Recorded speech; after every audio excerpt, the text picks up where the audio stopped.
As the party took some time to wind down for the evening, Gar employed the help of Mavis to tinker a bit with the conch shell that Gar gathered from the beach, trying to modify it into a makeshift horn. Mavis made quick work of it and managed to produce a horn that sounded pretty good, though relatively high in tone. The party finally had their first bit of downtime, which they proceeded to spend around a campfire.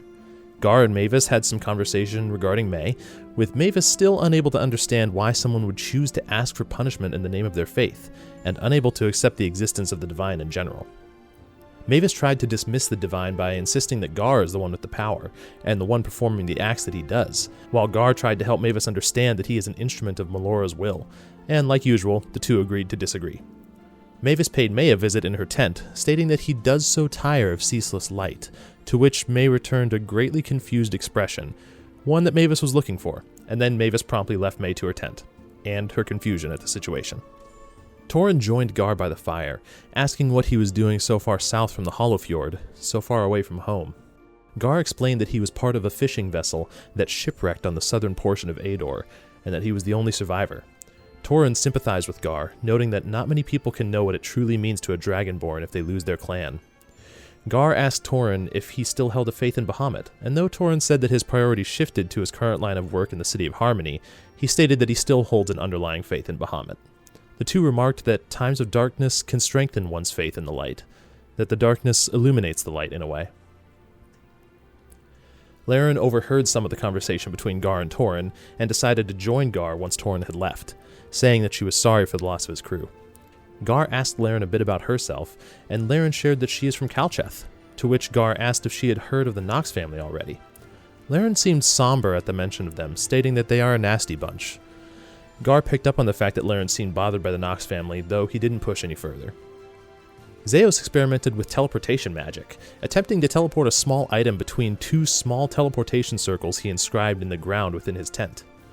He successfully teleported portions of a dagger from the first circle, however, it did not arrive in the second circle. Cutting his losses, Zeos joined the group by the fire. The group discussed a bit about the First Age, and Zeos explained that the reason most people don't know much about the First Age is because almost nothing has been found intact from its time. He also explained that oftentimes ruins from the First Age are protected by magic, sometimes harmful, which causes many people to be highly cautious of anything pertaining to the First Age. Mavis inquired as to why May seemed so quick to seek out punishment for herself, to which May replied that she only does it to seek forgiveness if she ever takes the life of another. Mavis assured May that the creature they fought on the beach was one of pure evil, though May still felt as though she wished she could have caused it to find redemption. Mavis didn't understand, and tried to see if May also had a pendant on her of some kind, eventually noticing the red prayer beads she carries around with a symbol of two hands crossed over each other, bound by red cord. Mavis insisted that the power probably comes from the beads, and that the beads are acting as some sort of power source waiting to be understood. May stood her ground and insisted that they connect her to her deity, and that until Mavis could understand it, it remains a mystery to him. Zeos asked Mavis if he could fix the dagger that was broken in his experimentation, and though Mavis was perplexed as to how the dagger got destroyed in the first place, he relished the opportunity to tinker on it. Laren asked May how long she had been a follower of Ilmater, to which May replied that it had been the majority of her life, and that she was raised in a nunnery.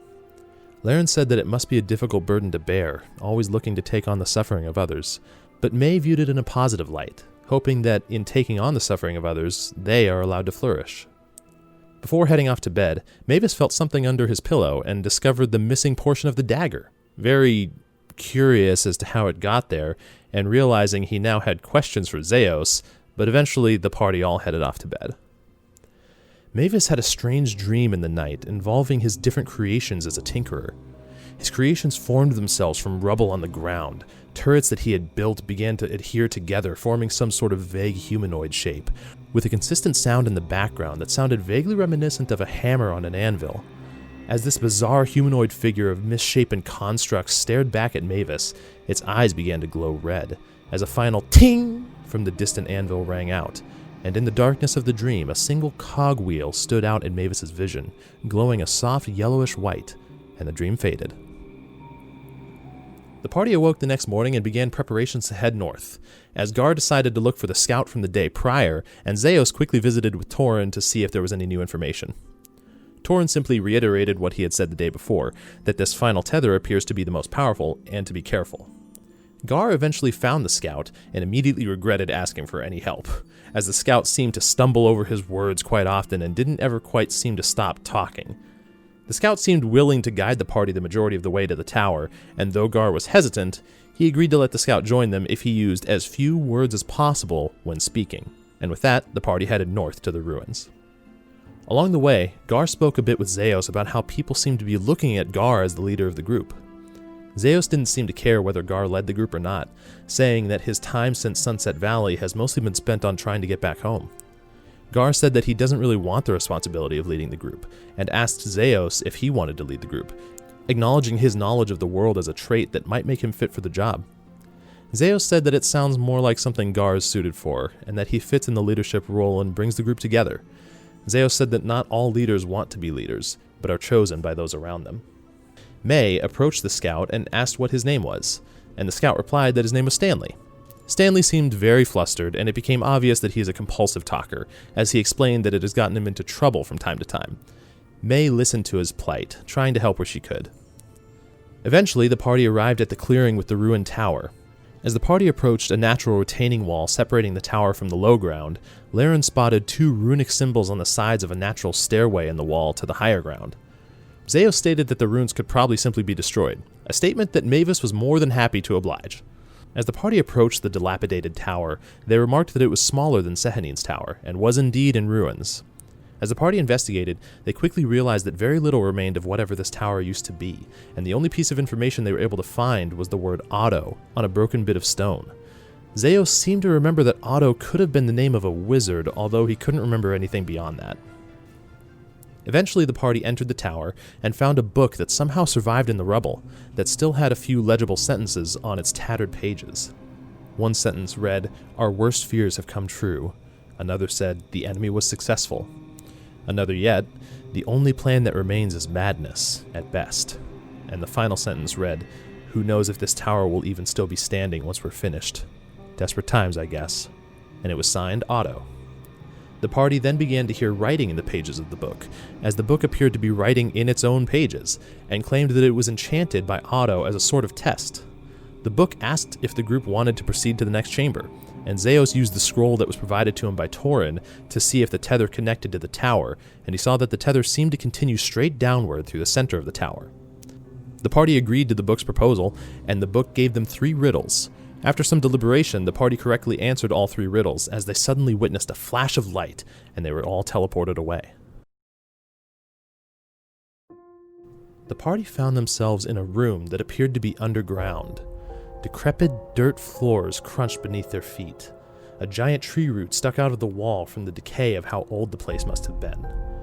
The walls were shrouded in thick shadow, and a strange tangling of shadow and light sat at one end of the room, with a shadow being hovering over it, seemingly sucking the light from its source. As the party appeared, the shadow immediately turned its attention to the group, and said in a low, sinister voice, "You're too late. After all this time, our master's goals will finally be realized. You cannot stop us. Not like last time. Goodbye, mortals."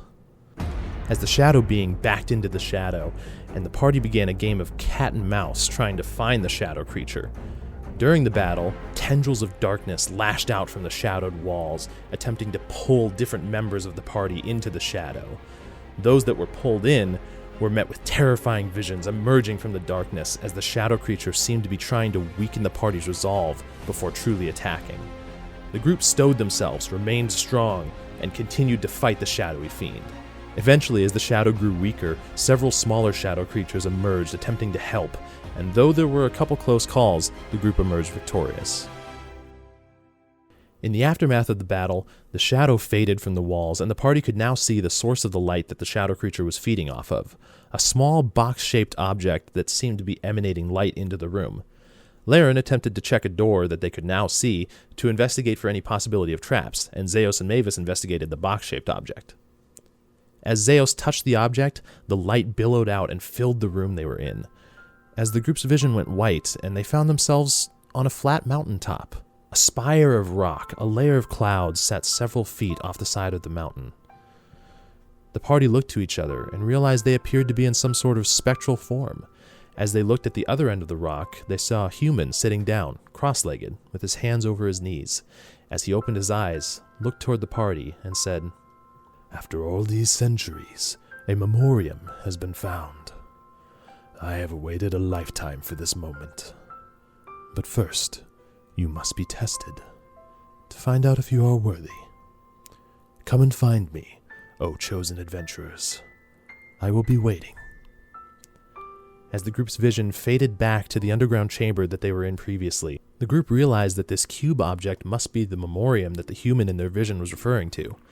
As the group began to leave the chamber, they located the final orb connected to the portal and destroyed it, severing the final tether. Mavis gathered some bioluminescent mushrooms on their way out, and the group emerged from the mountainside next to the ruined tower and looked off into the distance as they suddenly realized the portal still remained in the sky, and it just began pulsing like it had before.